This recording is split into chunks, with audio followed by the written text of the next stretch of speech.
distribution rates to generate approximately $7.3 million, an 11.1% increase over current total gas operating revenues. I know the kind lady made these statements, but I'm going to repeat those. At the same time, seeking approval of a performance-based rate-making mechanism, which would allow the company to adjust its base distribution rates on an annual basis, and changes to the methods used to recover property taxes. And I say no to this. In 2018, Unitil continued to show strong operating and financial results, which have translated to greater returns to their stakeholders. In 2018, their net income grew to $33 million, an increase of 13.8% compared to 2017. On January 30th, 2019, Unitil Corporation announced a net income of $44.2 million for year ending December 31st, 2019, an increase of $11.2 million compared to 2018. In their first quarter of 2019, the company recognized a one-time net gain of $9.8 million. Unitil Chairman and Chief Executive Officer Thomas P. Meisner said, quote, "We are pleased with the company's financial results for 2019. Shocking. Who wouldn't be pleased with that kind of financial growth? For 2019, the natural gas sales margins were reported at $122.2 million, an increase of $5.3 million compared to 2018, driven by higher natural gas distribution rates of $5.6 million. And now they're petitioning DP to approve a $3.9 million increase over current total gas operating revenues. For 2019, their electric sales margins were reported at $91.9 million, essentially on par with 2018. Electric sales margins in 2019 were positively affected by higher electric distribution rates of $1.6 million. Yet they are petitioning DPU for an electric distribution increase of $2.7 million. I'm here to tell you that the residents of Fitchburg cannot and should not shoulder distribution increases to recover whatever Unitil considers a loss. Because when all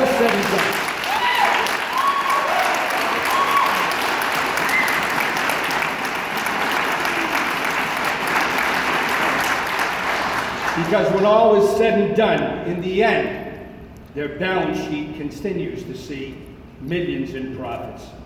My office compared Unitil's distribution rates to all the other investor-owned utility companies in the Commonwealth, and they continue to be the highest. I have a bill from a 95-year-old gentleman.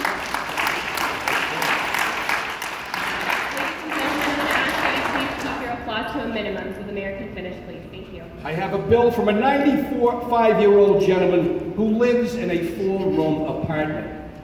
His bill for January, the warmest January ever recorded, was $575. His actual fixed rate amount for his electric and gas rates was only $173. But his distribution charges and fees totaled $402.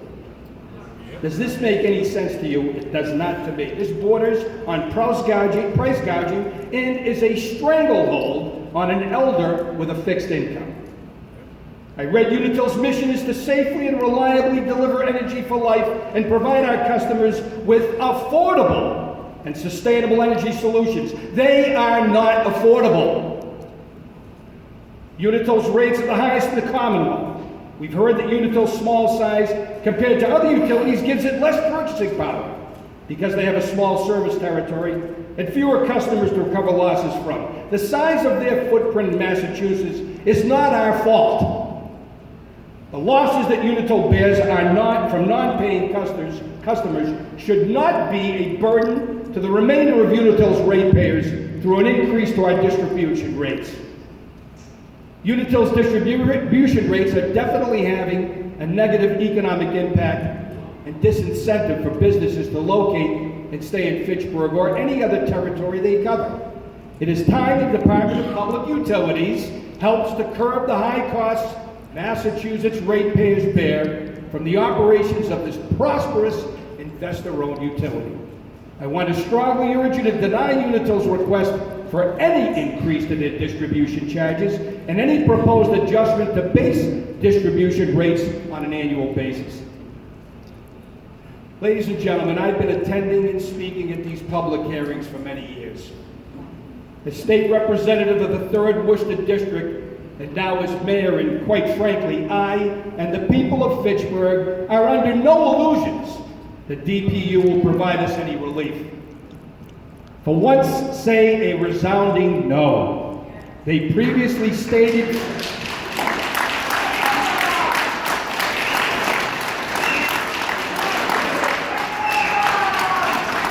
the previously stated fiscal strength of the company is quite clear, and any increase would not only be unfair, it would be oppressive.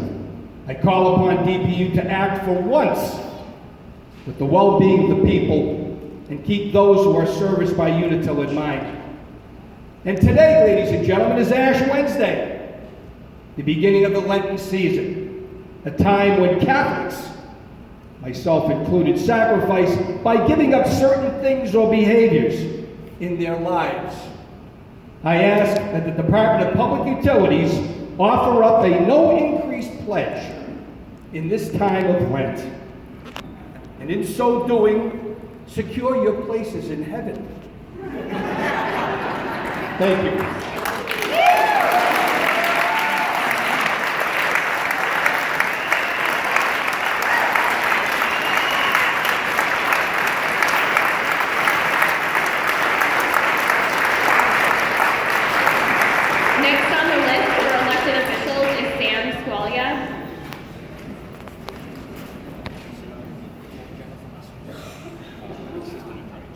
Thank you, Mayor. Unitil.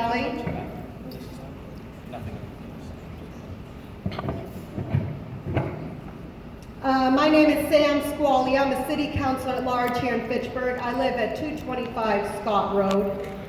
And tonight I'm speaking on behalf of the many residents and businesses that contact me frequently about Unitil, their prices and the difficult decisions that those prices are forcing our residents and our businesses to make.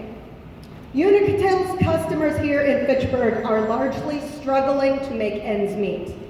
We have seniors trying to age in place, and we have a majority low-income population in our schools with a struggling manufacturing industry. Of our resident general concerns, the top 3 has to do with their gas and electric bills being extreme and unaffordable.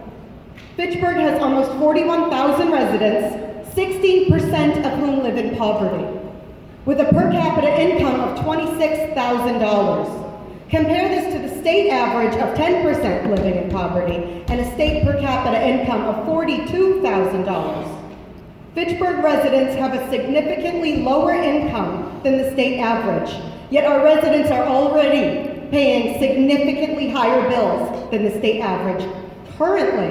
And Unitil proposes to raise the $7.3 million in revenues through increases in residential gas rates, 23 to 28% on our already burdensome bills, with the impact on commercial and industrial as varies. This increase is extreme and excessive. We all understand the need for improvements in infrastructure, resiliency, and service reliability. But to burden our residents with the full brunt of these proposed rate hikes is unreasonable. A responsible business would plan ahead and manage their revenue better to ensure that we're delivering the best product at the best price. But that's not what's happening. Why are the ever-increasing profits of Unitil Corporation not being used and reinvested to better their own system? In 2019, Unitil Corporation had a net income of $44 million, an increase of $11 million from January 2018, which had a net income of $33 million. And then in 2019, those natural gas sales attributed were $122 million, an increase of $5 million from 2018, where natural gas sales were $117 million. I'd say that I don't begrudge any company for trying to make as much profit as possible. But that is not true when it comes to our utility company making that profit off of our low-income and working middle-class community. I urge the Department of Public Utilities to not only review the profits of Unitil Corporation gained from the residents and businesses of Fitchburg, Townsend, Ashby, and Lunenburg, but review our actual residents' bills. Listen to their stories, because I do, all the time, and they're often heartbreaking. I have no power to lower their bills or stop the increases, only the DPU does.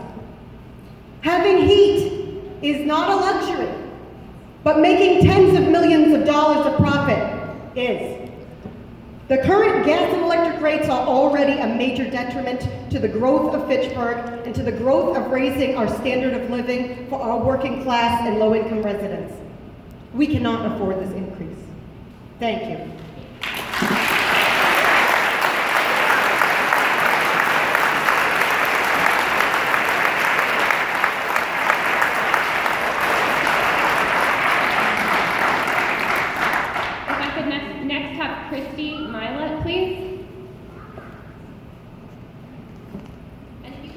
State your name and spell your name for the record. I would appreciate it. Christy Mylott, M-Y-L-O-T-T, Chief of Staff to Senator Tran. I'm reading this on behalf of Senator Tran. Dear Commissioner, dear Commissioner and members of the Department of Utility, I would like to begin by thanking you for giving the public the opportunity to express our grievances regarding the utility rate. Okay. The utility rate proposed by Unitil Inc. Throughout the district, several issues remain constant. One of those sources of consternation should never be whether or not a family can afford to turn on their lights or if they can afford to heat their homes. The proposed increase of utility rates would not only be detrimental to families across the community, but damning to those whose daily take-home pay would be affected by these rate increases. Families across our district need to be able to pay for rent, food, and prescriptions. More concerning is for those of limited means, such as low-income households and our elderly on fixed income, who may already be stretched thin in order to pay for the life-saving medications and food. Unitil's proposed rate increases are mind-boggling and unacceptable in a city that is struggling for an economic revival. My office is aware of the Attorney General's settlement, which reduced the company's proposed rate increases, but we will still believe the settlement rates are very high. We respectfully ask that you take into consideration everything that will be said tonight by the residents seeking for your support and for the reduce the rate and increases. Sincerely, Senator Dean A. Tran.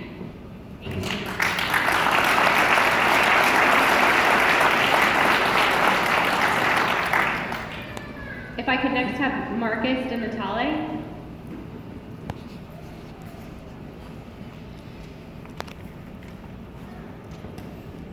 Good evening, ladies and gentlemen. My name is Marcus Natale, I'm the City Council at large. I feel like it's deja vu for me right now. I didn't come with a prepared statement because I'm worn out from these kinds of hearings. We do not live in a prosperous community. And the median household income in Fitchburg is hovering around $50,000. One of the problems with the city of Fitchburg is the residents have taken it on the chin for many, many decades because of poor financial management on past elected officials' parts. The residents 5 years ago got hit very hard with their water and sewer bill because the federal government, in its infinite wisdom, decided to slap us with a $100 million unfunded liability, federal mandate to separate our sewer system. And the EPA and DEP said to the city council at the time, what do you want from us? The residents can afford it. Easy to say when they're not living here and they don't pay the bill. So the residents got hit with a 67% increase in their sewer bill. Couple that with property tax increases every year because of our tight financial situation. Our residents are champions. They take it on the chin every year. And in the case of Unitil, I'm sure people in this room, like anything else, that a service is provided, they expect to see a benefit. They expect to see if they're going to pay more, what are they getting in return? Unitil certainly is getting something in return. These people back here don't get anything in return. We keep kicking them and kicking them and kicking them. They've had it. They're beaten down. And I'm sick of talking to the DPU because every time we talk to you folks, Unitil gets what they want or they get a reduced request just to say that what we do tonight had an impact. We don't want any increase. As it was stated earlier in the financials, they're not hurting. And I don't begrudge a company making money in our capitalistic system, but look at what's it doing to our people here. They're making profit after profit after profit above their prior years. Where's it going for these folks? Again, they're not hurting. Who they are hurting are these folks. And they're tired of it. And I'll just close on this. One of the big reasons why our city and its residents make up 78% of the tax base, and that's why their tax bills are high, because they're 78% of the tax base, is because the 22% are commercial businesses.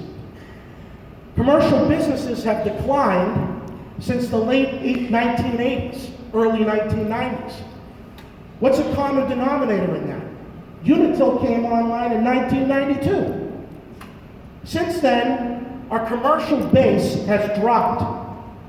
Now, these folks get a tax increase every year. They get hit by these unfunded federal mandates. They get hit by Unitil because Unitil's hurting for cash. No, they're not. And now, because of Unitil as one reason for businesses leaving this city, who picks up the tab when a business leaves? They do. So not only do they get a 2.5% tax increase, because that's what the state will allow us to do, they get hit even more because the valuation shifts onto their side. When Unitil does what they love to do in incentivizing businesses to leave or not come here. So it's a double taxation. This isn't a matter of we don't want an increase, block our ears, we don't care. You look at the data, they have gotten increase upon increase upon increase, well in excess of what these folks get in their Social Security, in their disability, in their fixed income. I know the AG settled with the company and said to the city, well, what Unitil asked for, we cut in half. Well, I appreciate the AG for doing that. Anything above 0.0% now is unacceptable. So please,